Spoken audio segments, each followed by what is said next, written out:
Welcome to another episode of Turning Coal into Diamonds. And I'm so excited for this episode. I know you guys probably hear this on every intro, but I have one of my bestest friends in the whole world. He's like my brother, he's family, he's like everything. Andrew Felix. He's a personal fitness trainer, entrepreneur, owned several different businesses, which we'll talk today about. And just his journey, like there's a few stories that I know he has in mind that I know are really amazing as well.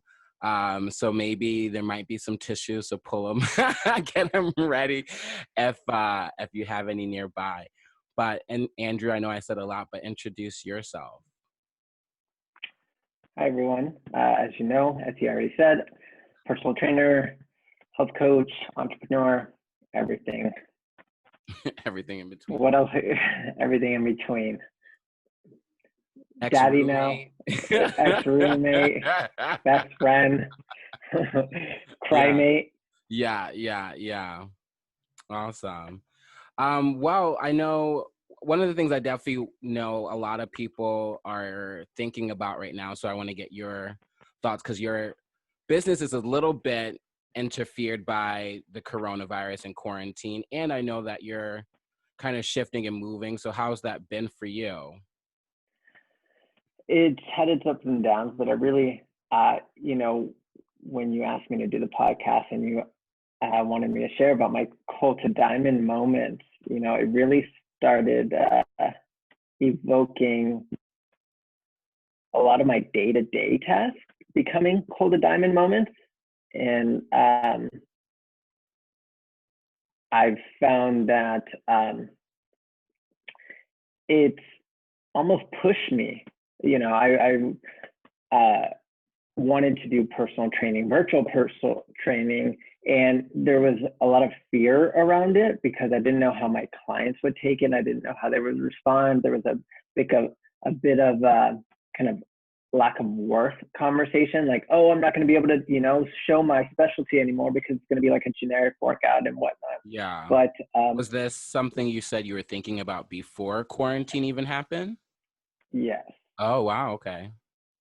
And it just always, I think a lot of people, including myself, want to do some of that, like travel, be able to travel and work at the same time. Yeah. And that was me.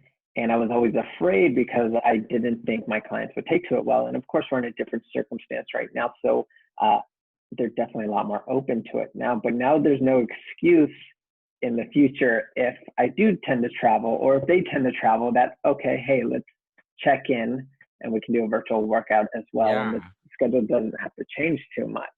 Yeah. And so that's definitely come out of it. That's awesome.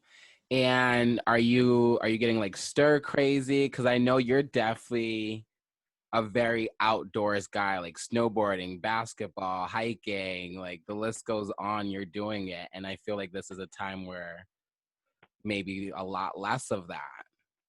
Or maybe definitely a lot less of that. I'm already thinking about my summer paste right now. As soon as I go outside, I'm like, be pasty. I already get pasty if I don't go in the sun. So I'm doing some running and stuff, but that's pretty much it. That's so funny. That's so funny. Yeah, definitely not as much of an escape before I, would find going to the gym or, going to hang out with friends and an escape from like the fam, my girlfriend, for me time. And that's just been my run or even the grocery store now. Yeah. Yeah. That's been funny. The grocery store. It's funny you say that because just the other day as well, actually just yesterday, I was in the grocery store. I don't know if I've told you this already because we talk every day. But there was a lady in line already. I had like 10 items in my basket. And this lady had literally 2 things shy away from needing another cart. Like it was like I saw her and I was like, oh man, I'm gonna have to be behind her with just 10 items. And I think she saw that in my face because she was like, you know what, you can go in front of me. And I was like, are you sure? Like, please, thank you so much. And then right after that, like maybe 30 seconds, another lady comes and she has like 5 items.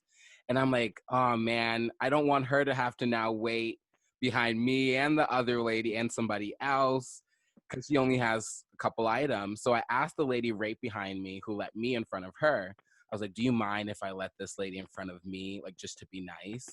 And she was like, honestly, this is the time away from my kids right now. So if you need to invite 3 more people, go ahead, let them go. So I'm real. fine. So real. It was so funny. Yeah, Like I'm that's exactly it. because she That's said it without exactly it. hesitation too. Without hesitation. Like she was like, no, please go. Let him go. Let her go. Seriously.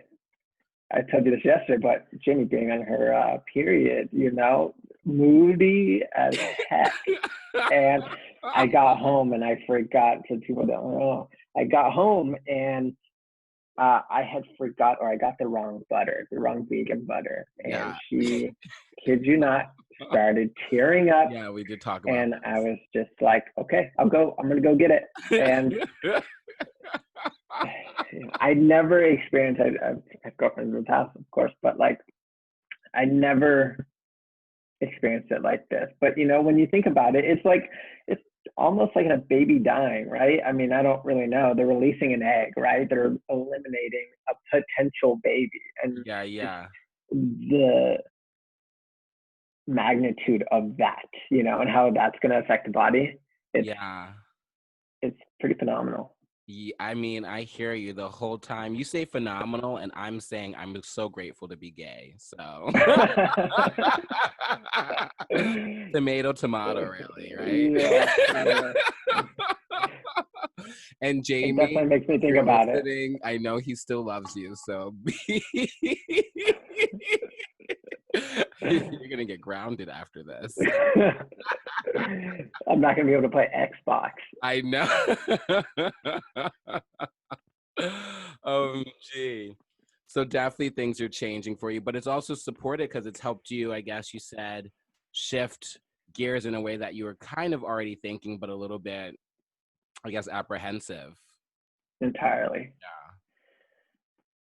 Yeah. And I mean, what better? Like, I don't have to get ready anymore. I know, Right? dude. I hear you. Yeah, I'll tell you. I've worn so little pants this entire quarantine. It's gonna be Yeah, hard. I heard that. That's funny. And great. So you already have kind of a story in mind. We'll talk a little bit about your journey because I definitely think you have an interesting story. As you know, you're definitely somebody I look up to as somebody who has had very consistent habits, very responsible, very, I want to say all the boring stuff, but that works, That's just like, even the other day when I told you I was doing like all my monthly expenses for my podcast, you were like, ooh, the exciting stuff. And I was like, I mean, okay. But you also, I say all that because you have a very unique past that you weren't always like that. I know that you have stories of being like rebellious and, maybe quote unquote the problem child. I'm saying those quotes. How did you make that shift? How did you change gears to be who you are today?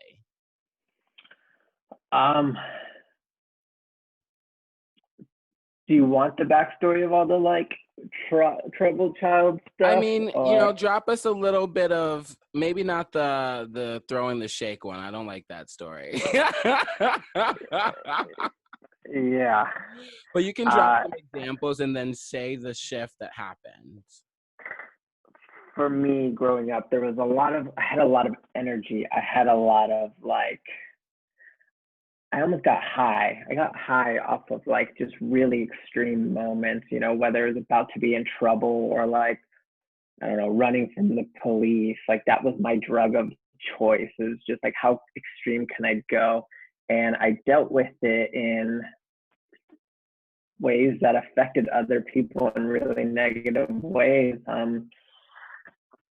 We won't say any names, but like growing up, I had a friend who he pretended to be friends with another person to find out, his travel plans. And as soon as we knew his travel plans, we broke into his house and we stole a bunch of stuff. And there was I know, there was a restaurant there. This one's pretty bad. This one's gross. There was a restaurant, and goodness.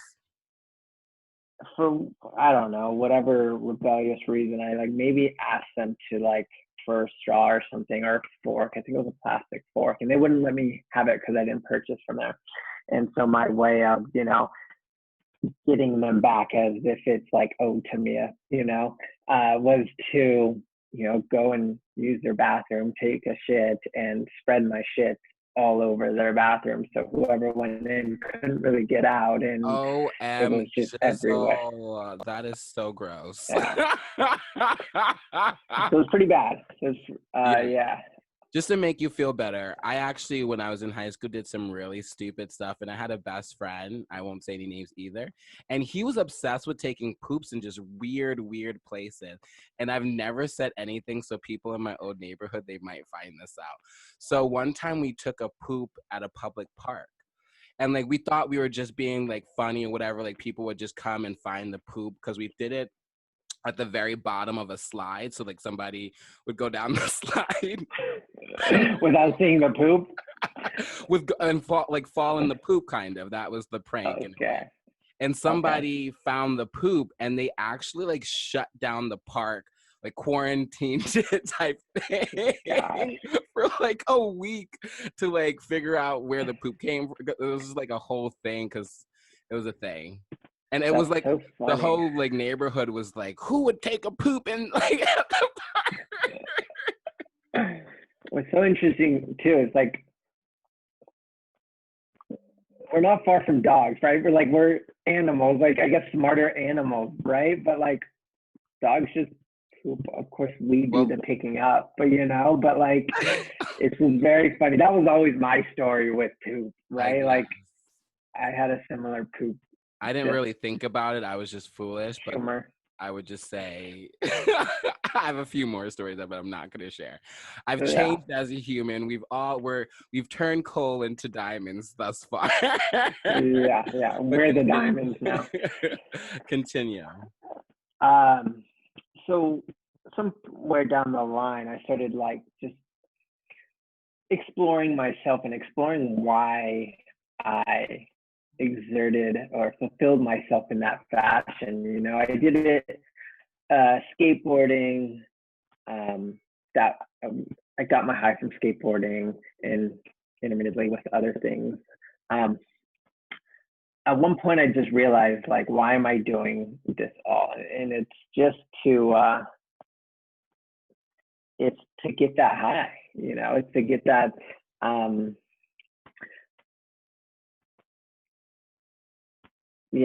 Anyway, I still want to fulfill that high.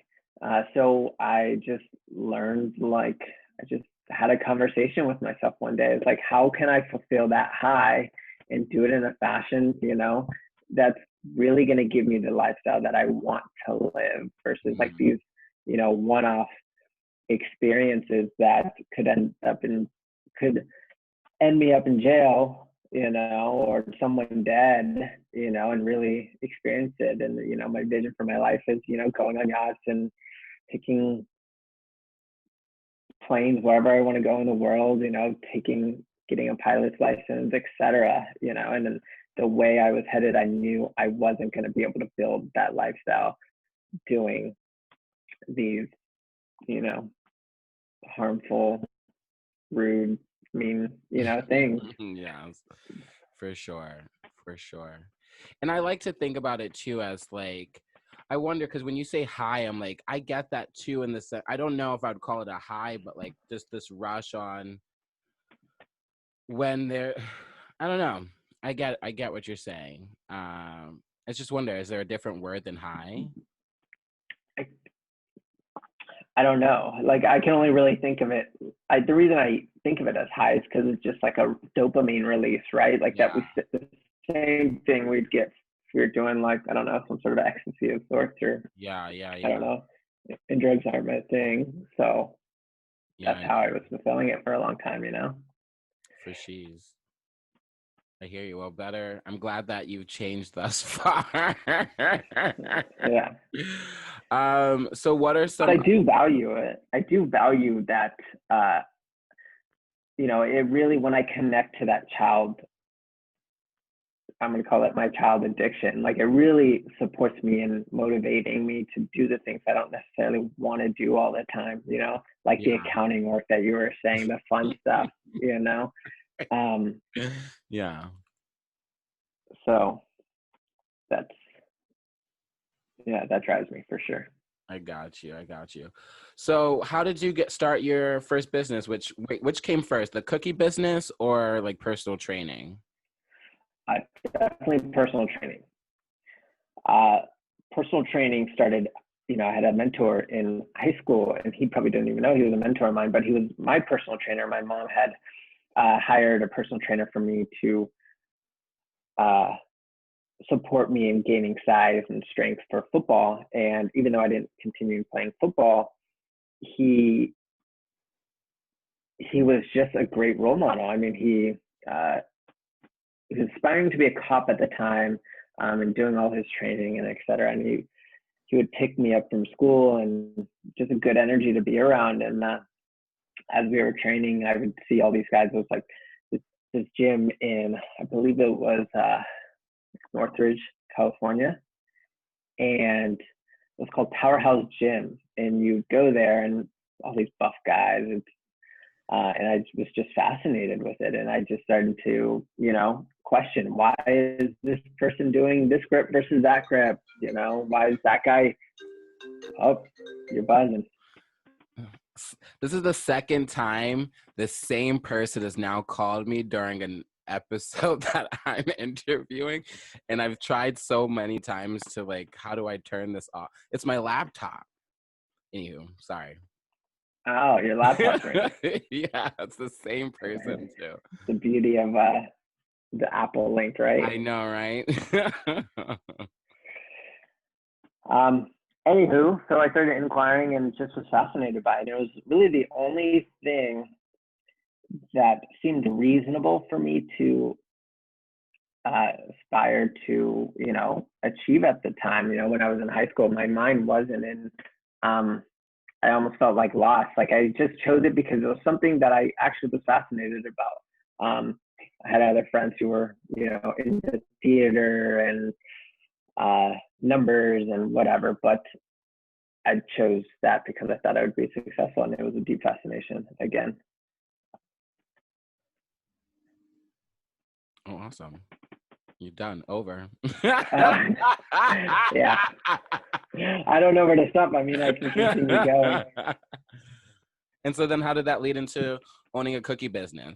Because one of the things that I think is so fascinating about you, and I think I did mention already you had three different businesses, but you went from a fitness coaching business, and I know you're still doing coaching during all of this, but then a cookie business, so that then you started a new recent thing in the selling mats, which you'll talk about, I'm sure. So there's so many different unique things. How did they kind of correlate with each other? So growing my personal training career, I mean, I felt like I needed to look the part. So I wanted to, you know, be shredded, be like 5-6% body fat. So I, you know, spent time, you know, learning about macronutrients and, you know, diet and how I could achieve that physique. And I still had, growing up, I was obsessed with cookies. My mom would buy cookies actually to, along with like my, you know, trouble days or whatever you want to call it. I would, every day I would walk home from school, and we would pass through, we won't say the market just in case, and they come after me like 15 years later. Anyways, we go to Did the you nab some supermarket, cookies? dude, every day. Oh my Every goodness, day you little I cookie would nabber. steal a tub of cookie dough and just eat the whole thing on the way home, which is OM Jizzle. really kind of counter to the training and Yeah, fitness, yeah, but yeah, yeah. you know, Okay. So anyways, I still love All cookies. my And so viewers or listeners, let me just tell you, he's such a nice guy. We're gonna get to the part.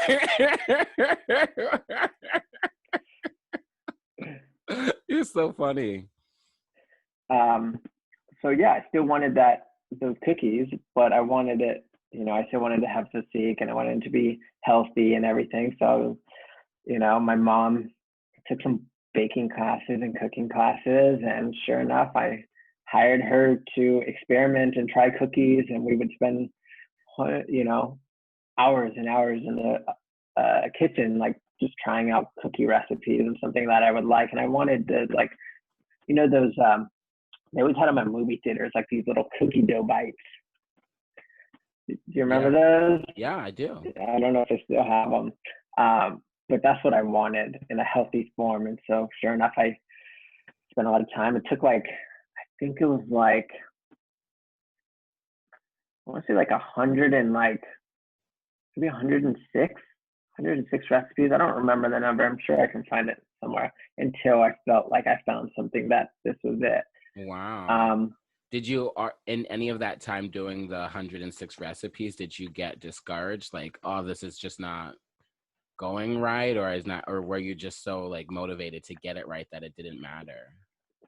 It was so funny because it was a combination of yes, super eager to, start making money and whatnot. So there was a combination of that. But I was really connected with there's that I don't know who said it. Will Smith, actually. He was said something along the lines of it doesn't matter where you are now. It matters where we're gonna be, because we're becoming at the moment. Yeah. And so I was very, very much connected with that. So I was just focused on the potential, not so much the moment at the time. Ooh, I love that. And that inspired me a lot. And during that time prior to me starting the cookie company, me and my parents had moved from Woodland Hills to Torrance. And in that move, the moving truck caught on fire. OMG. And so we had lost everything. The cookie stuff was in there too, right? The cookie stuff hadn't started yet. The cookie stuff hadn't started yet. But that actually came after the fire. But I was so on my path to creating my vision that I think my mom and stepdad had taken it a lot harder, and I can imagine why. They're moving into a smaller place. They moved from their home to a smaller apartment, and to lose everything. Yeah, that's so wild. And so, me just being super connected with my vision and whatnot, it didn't affect me much. If anything, it just, for me, it showed me just, the power of intention, and not necessarily caring about what I had at the moment, and just where I was headed. So it was a good experience. Is there another? Did you also burn your cookie stuff down and stuff? No. That cookie was stuff that. didn't happen. It's funny though. Everything burned in the fire except it's almost the stuff, except the stuff that mattered, the pictures.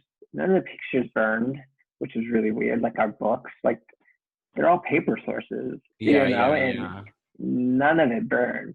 That is interesting. Simply TVs, furniture. We're moving all the materialistic stuff. Talk about cold to diamond. When we got there, we had nothing. All the work was done, but we had nothing to move in. That's hilarious. But yeah, living on kind of blow up mattresses for a little while. And at the time I was working for Gold's Gym, and we had to wear, wear a uniform. So I would go, weeks. I mean, I don't know. Don't quote me on weeks. I don't know how long exactly, but just swapping my uniforms. And it didn't care that I didn't have much clothes. I remember I could put some clothes in the back of my car, so I didn't burn in the truck, but like I maybe had 5 pairs of clothes at total. And, but again, it didn't matter. It didn't matter to me. If anything, it was just cool. I had that, but like I was so like laser focused on what I wanted. Got it. I love it. And how did that help you with the cookie business? Because eventually you sold it. And so it was also lucrative enough to get it to sell. Right. So we built it up, and we ended up getting it into a supermarket, Erewhon. For those who live in California, they have a few locations. One in Hollywood. I think they might have one in Calabasas. I don't know what other. They have a few more now. Santa Monica and West Side and stuff now. Yeah. It's a hella expensive store too. You can quote me on that. Oh my God. Right?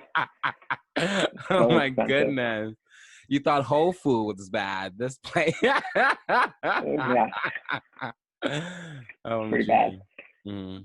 I know if you go there and you buy like, I don't know, something small like a Kind Bar. I don't know if they have Kind Bars, but like I've seen comparable items from Erewhon and I don't know, Ralph's, and it's like 2 to 3 times the amount. Yeah. Bad. But that's why they're growing so quickly, I guess. That's true. And I mean, you weren't complaining when your cookies were there, were you?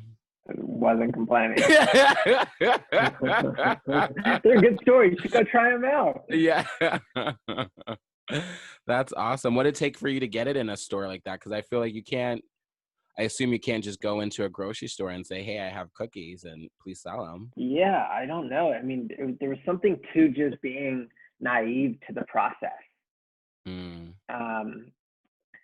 Like I have no idea. I walked in one day and asked to talk to the manager, and oh my goodness, you did walk into the grocery store and ask them to sell your cookies? Yeah, legit.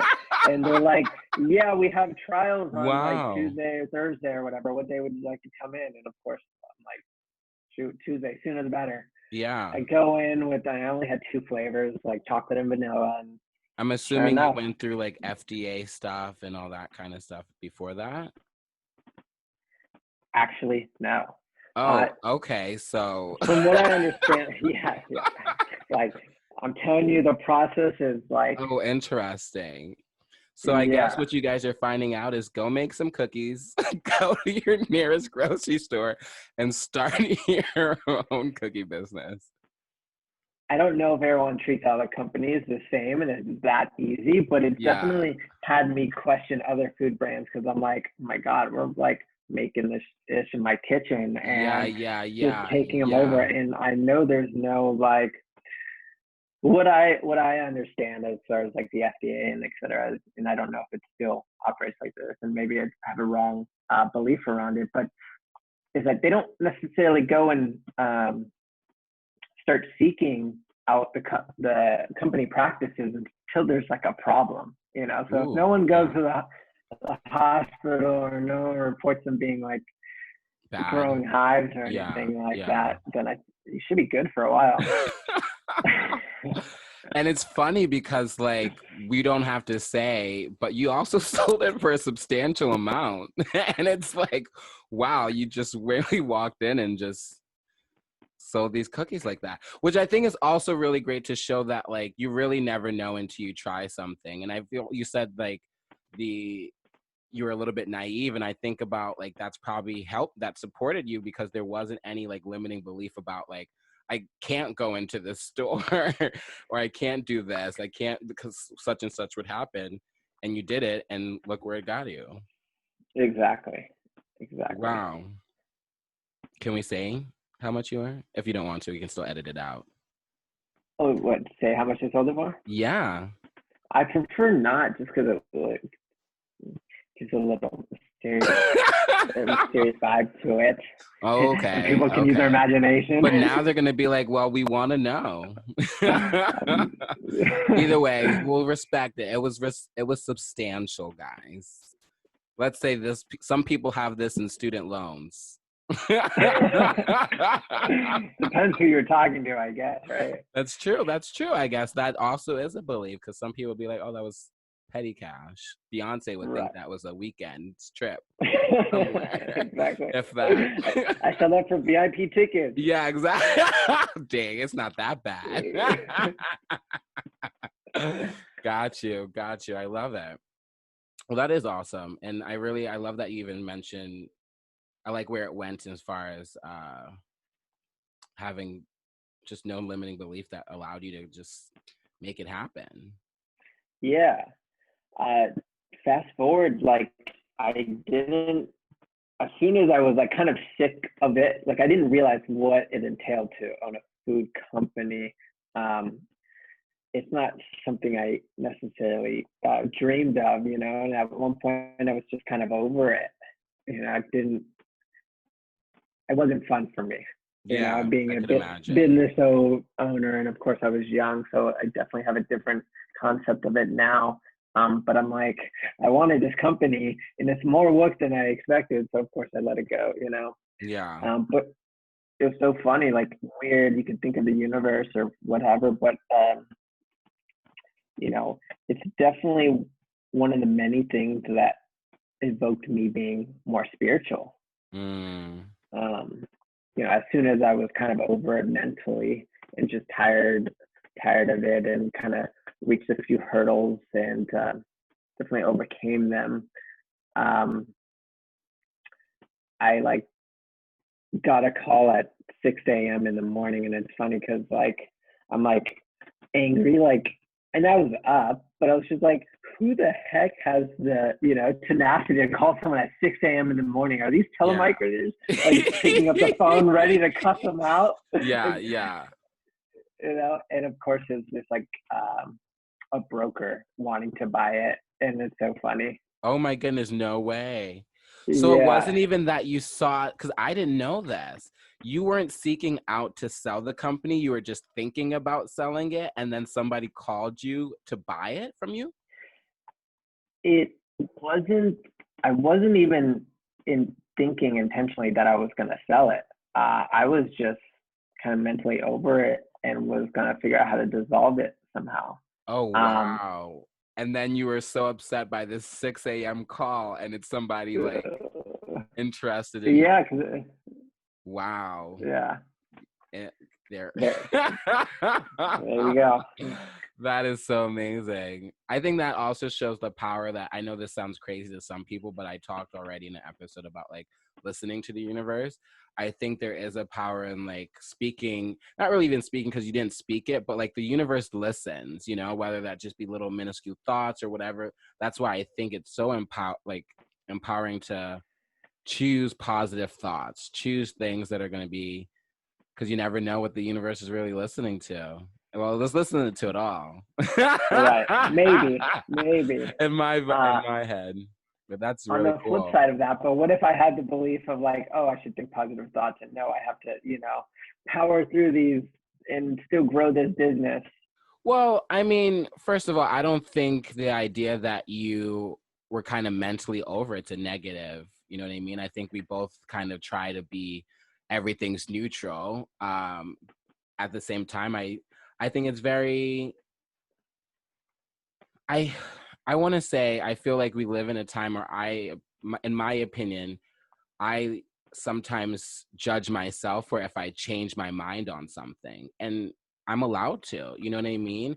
There's a difference between being uncommitted and just being like, okay, this isn't what I thought it was, and I'm choosing something different because this isn't working for me. You know what I mean?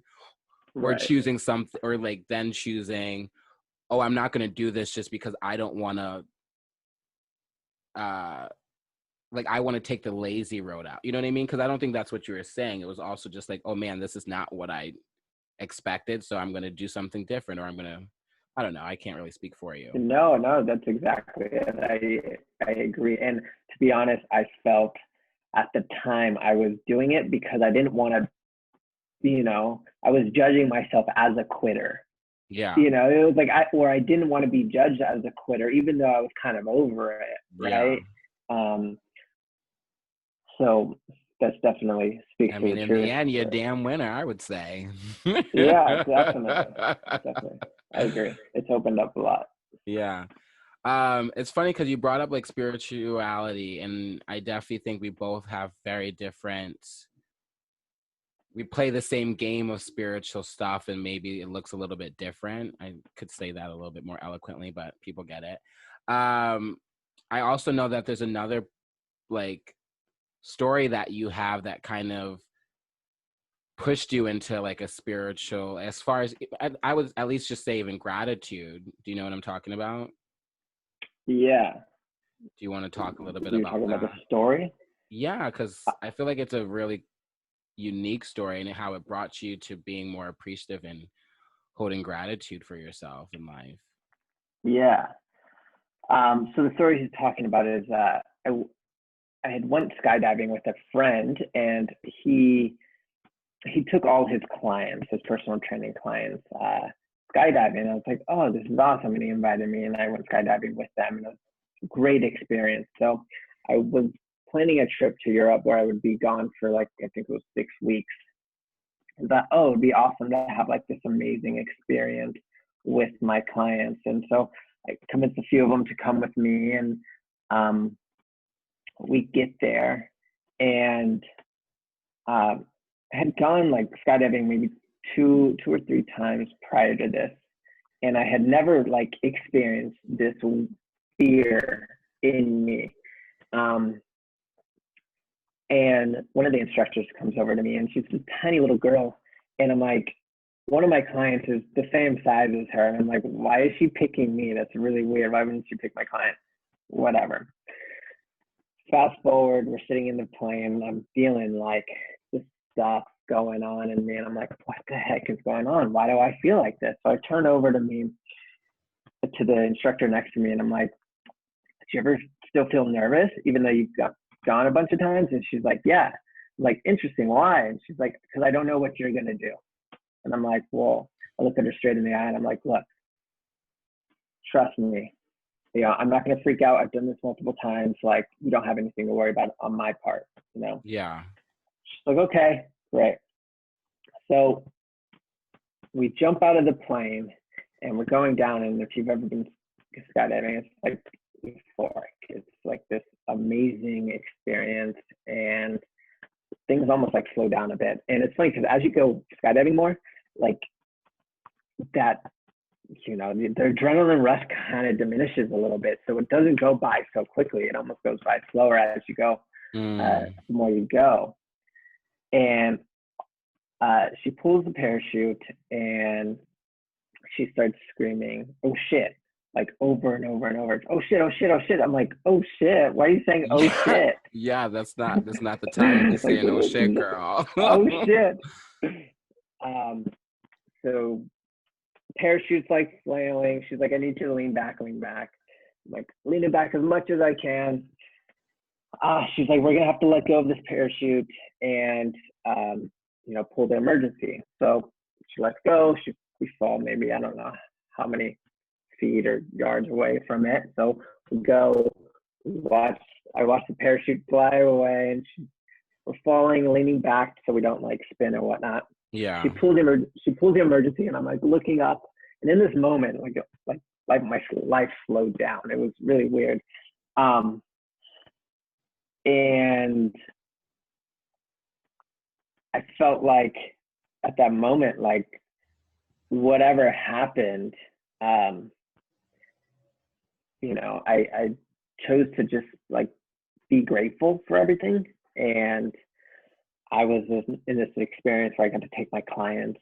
I was going, I built a small little business, my personal training, career, if you will, like was up and going, and it was well, and everything was great. Got these awesome experiences, and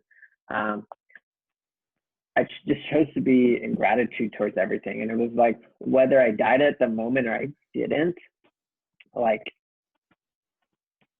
I just was grateful for everything. And in that moment, it was like right after that, I don't know if it was before or after, she like told me she's gonna have to let me go. And I'm like, let me go. And I was like, wait, what? And she's like, I think I'm gonna have to let you go. And I'm like, I like look up, the parachute had like opened up, and I'm like, no, we're good, right? We're good. And she's like, she didn't say anything. And she's like, yeah, I think I just gotta loosen you up a bit. And I'm like, you don't have to. Don't worry about my comfort. Like, I didn't know if she was worried about my comfort or what. But so I was feeling a little weary that she was gonna like actually let me go at that point. I didn't know. So then she kind of loosens me, our straps up a little bit, you know, and I got on the floor. We landed, and I was just like, it was funny because when you go on these like tandem skydives, they like after the parachute goes, they like do tricks with like the parachute and everything. And after this experience, and she's telling me she's gonna let me go, she's like trying to make it fun at this point by like doing little twirls. I'm like, girl, no, this is this is land. This is not the time. Yeah. Wow. Wow. You know, we landed on the floor, and you could see like the people like running out. Then you like the emergency went, and so we landed, and afterwards, you know, you have this moment of like, I just remember like, do I tip this girl out now? Like, I can't. Do you know that? I hate you. You know Oh my goodness. I hate. And I'm like, you know that's coming, right? Like they all gather around like to say like hi, thanks, and like I don't remember the exact process, but I remember the thought like, okay, fine, you know, like I'm alive. Are you supposed like, to tip? Is that what happens? I've never gone skydiving. I don't. You're not supposed to, right? Like tipping is. I don't like the idea of tipping. You know, like. Oh my goodness, we've talked about this, and we'll not talk about it. Well, we should like, talk. We'll talk about it at a different time. Oh my goodness. Like I get it. Like yes, I was happy to be alive, so I tipped. And again, just going back to just the gratitude. Like I could have died. I could have not been able to tip, and money wouldn't have been of value to me anymore, right? Yeah. So you know, I tipped and was grateful we're alive, and we just like made eye contact, and I was like, just, you're lucky. We're lucky. I'm lucky, right? And so that was that experience. That's insane. That's the first time you've told it like that. Like I didn't know she tried to do tricks and stuff at the end too. And that, oh my, just the fact to think that like even she's like, I might have to let you go. I'm just like, OMG. Like, I don't know. Right. I get so teary-eyed every time I hear that story, just because like just the fact to think, one, it's such a reminder too that you never really, I want to cherish every moment that I can. You know what I mean? I think about that, especially as I've gotten older, in ways that like just be so present and what's going on, who I'm with, the things that I can do to contribute, blah, blah, blah, blah. I'm grateful that I have not had to almost die for that. And it's also like, damn, bro. Yeah. I mean, even if, you know, whether gratitude works or not, you know, like if I was in the moment and started freaking out, you know, she may have let me go, right? It makes, they're trained to save their own life. If I'm affecting their ability to save their own life because I'm flailing, freaking out, trying to turn around. Yeah. Of course, like AKA that's what I would have been. They would have dropped my ass real quick. Yeah. So, OMG. You know, so that's what kind of turned me on to gratitude and, you know, always, you know, finding the positive, looking at what we have versus what we don't have. Yeah. Yeah. I love it. That was the start start of it. Hot damn, bro. Hot damn. Hot. I'll say this. If you had not tipped, I think you would have been okay. I don't And I think walk in the middle of the road. I drive out of the parking lot, hit by a truck. Yeah, I don't think anybody would have really held it against you. At the same time, I was just son of a bitch. I don't even know. All right. So then, wow. I'm still like in just like a huge disbelief, and I've heard this story a few times.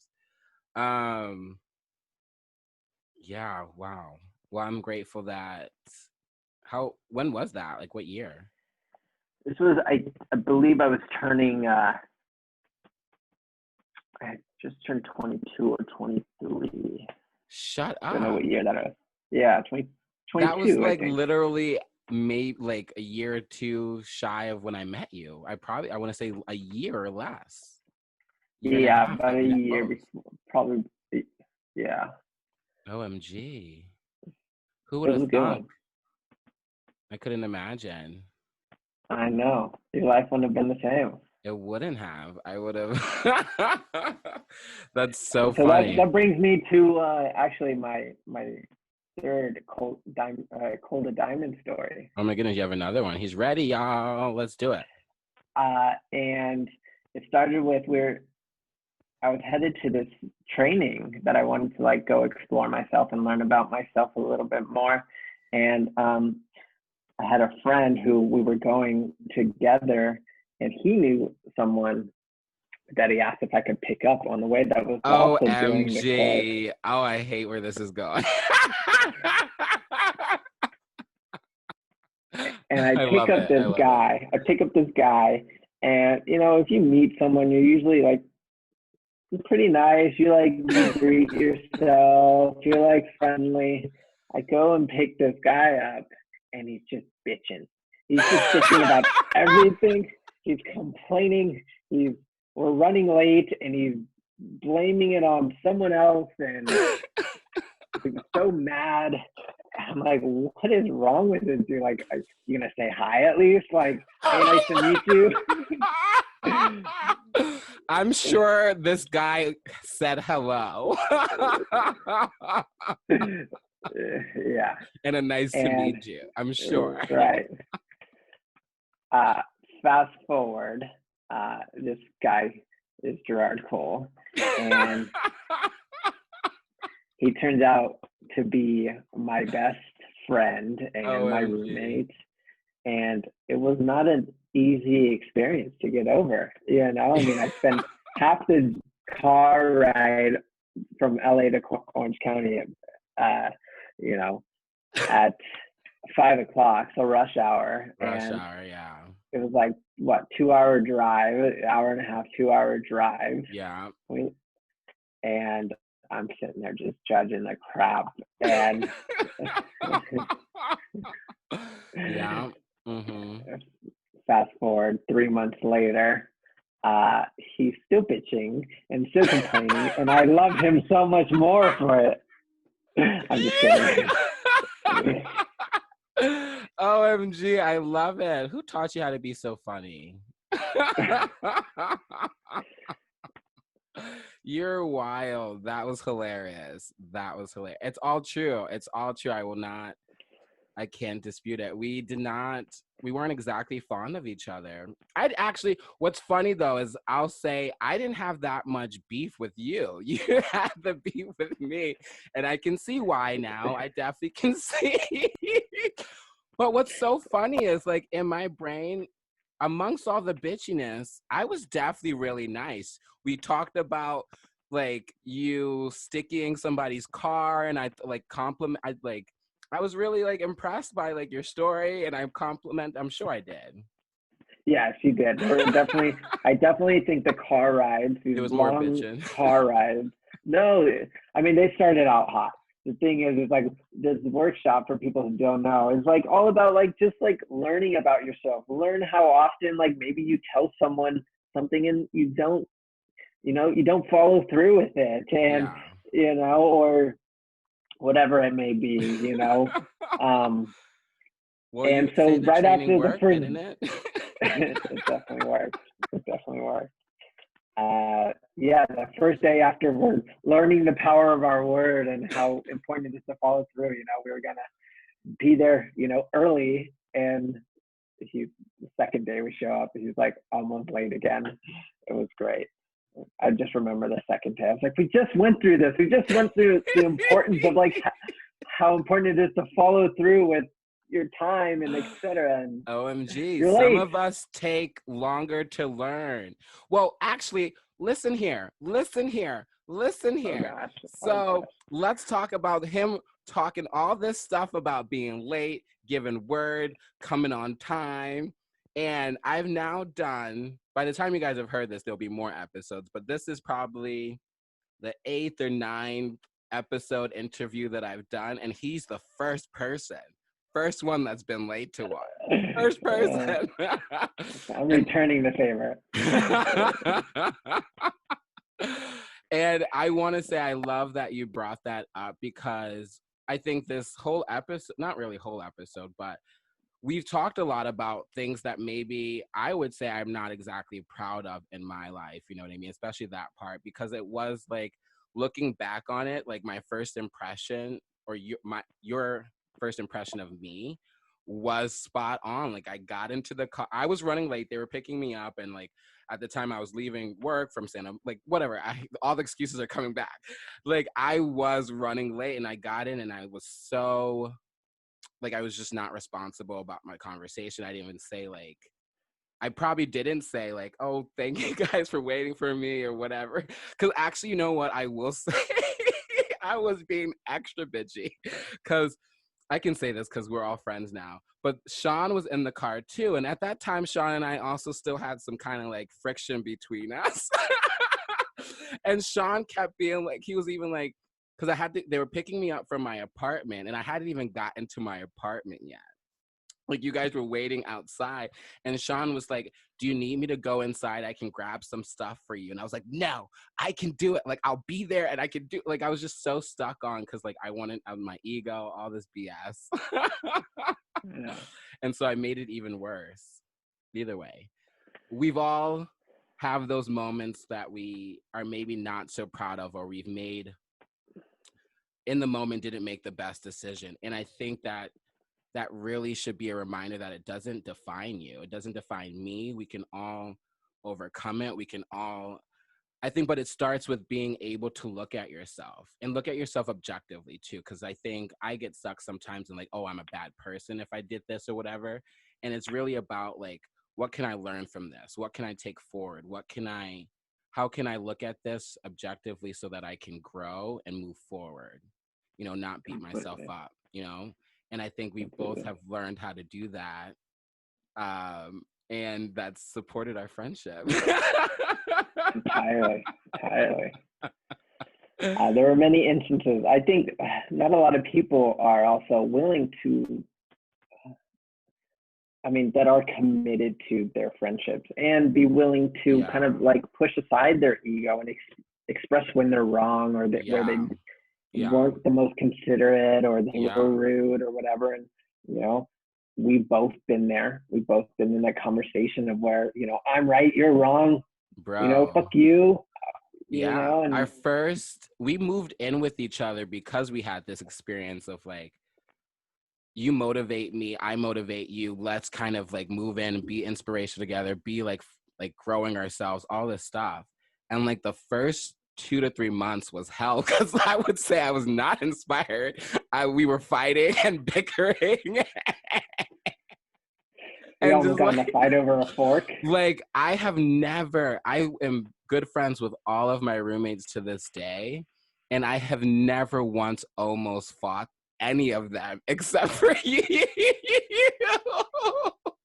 Oh, and there was over a fork, like a fork.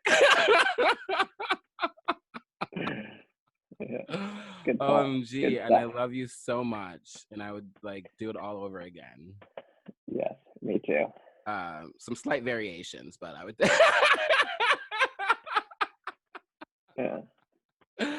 Oh, anyways, I think this is a good time even to wrap it up and just say thank you so much for coming in. But before I wrap it up, I definitely want to have a few things to say, but I want to give you a chance to quickly talk about your mats and like anything that you want to plug right now where they can find you, look you up, see things that you're doing. Yeah, a few things.